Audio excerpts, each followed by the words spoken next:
আসসালামু আলাইকুম ওরহমতুল্লাহ। সুপ্রিয় তাকওয়া চ্যানেলের দর্শক মণ্ডলী, আশা করছি মহান রব্বুল আলামিনের অশেষ মেহেরবানিতে আপনারা সকলেই ভালো আছেন। আজকে আলোচনা করব ঘুম না আসলে যে দোয়া পড়তে বলেছেন বিশ্বনবী সাল্লাল্লাহু আলাইহি ওয়াসাল্লাম এই সম্পর্কে বিস্তারিতভাবে ইনশাআল্লাহ। তাই ভিডিওটি না টেনে পুরো ভিডিওর সাথেই থাকুন। প্রিয় বন্ধুরা, ঘুম বান্দার জন্য আল্লাহর এক মহা অনুগ্রহ। মানুষ ঠিকভাবে ঘুমাতে না পারলে দুনিয়ার কোনো কাজই সুস্থ ও স্বাভাবিকভাবে সম্পন্ন করতে পারবে না। প্রিয় বন্ধুরা, মানসিক প্রশান্তির অন্যতম উপসর্গ এ ঘুম। কিন্তু সমাজে এমন অনেক মানুষ আছে যাদের অধিকাংশকেই ঘুমের ঔষধ খেয়ে ঘুমাতে হয়, আবার অনেকে ঘুমের ঔষধেও কাজ হয় না। এমন ব্যক্তি যদি এই ভিডিওটি দেখে থাকেন তাহলে আপনার জন্যই এই ভিডিও। প্রিয় বন্ধুরা, প্রিয় নবী সাল্লাল্লাহু আলাইহি ওয়াসাল্লাম এর ঘোষিত একটি দোয়া রয়েছে যা ঘুমের আগে পড়লে ঘুম চলে আসবে। যে দোয়া পড়তে তিনি সাহাবী হযরত খালিদ ইবনে ওয়ালিদকে পরামর্শ দিয়েছিলেন। হাদিস শরীফের মধ্যে এসেছে, হযরত সুলাইমান ইবনে বুরাইদা রাহমাতুল্লাহি আলাইহি বর্ণনা করেন, হযরত খালিদ ইবনে ওয়ালিদ আল মাখজুমি রাদিয়াল্লাহু তাআলা আনহু রাসূলুল্লাহ সাল্লাল্লাহু আলাইহি ওয়াসাল্লামের কাছে অভিযোগ দায়ের করে বলেন, হে আল্লাহর রাসূল, দুশ্চিন্তা ও মানসিক চাপের কারণে আমি রাতে ঘুমাতে পারি না।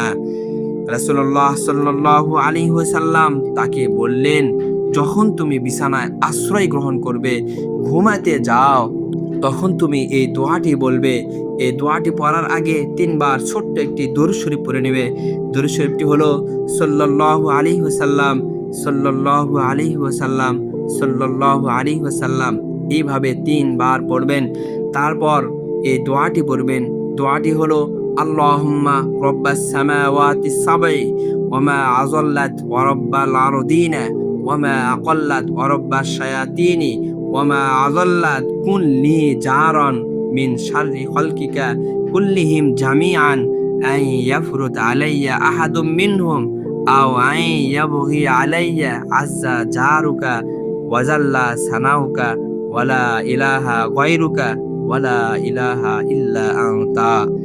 অর্থ, হে আল্লাহ, 7 আকাশের প্রভু এবং যার উপর তা ছায়া বিস্তার করেছে, 7 জমিনের প্রভু এবং যা কিছু তা উত্থাপন করেছেন, আর শয়তানের প্রতিপালক এবং এরা যাদেরকে বিপদগামী করেছে, তুমি আমাকে তোমার সব সৃষ্টিকুলের অনিষ্ঠা থেকে রক্ষার জন্য আমার প্রতিবেশী হয়ে যাও, যাতে সেগুলোর কোনোটি আমার উপর বাড়াবাড়ি করতে না পারে অথবা আমার বিরুদ্ধে বিদ্রোহ করতে না পারে। সম্মানিত তোমার প্রতিবেশী, সুমহান তোমার প্রশংসা। তুমি ছাড়া কোনো ইলা নেই, তুমি ব্যতীত কোনো মাবুদ নেই। সুবহানাল্লাহ। তারপর আবার ওই ছোট্ট দরুদ শরীফটি পড়ে নেবেন।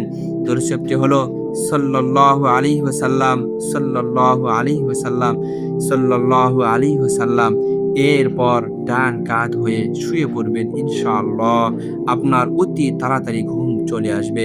প্রিয় বন্ধুরা, হযরত আবু হুরায়রা রাদিয়াল্লাহু তাআলা আনহু বলেন, যদি কেউ ঘুমানোর সময় আয়াতুল কুরসি পাঠ করে তাহলে শয়তান তার কাছে আসতে পারে না। সুবহানাল্লাহ।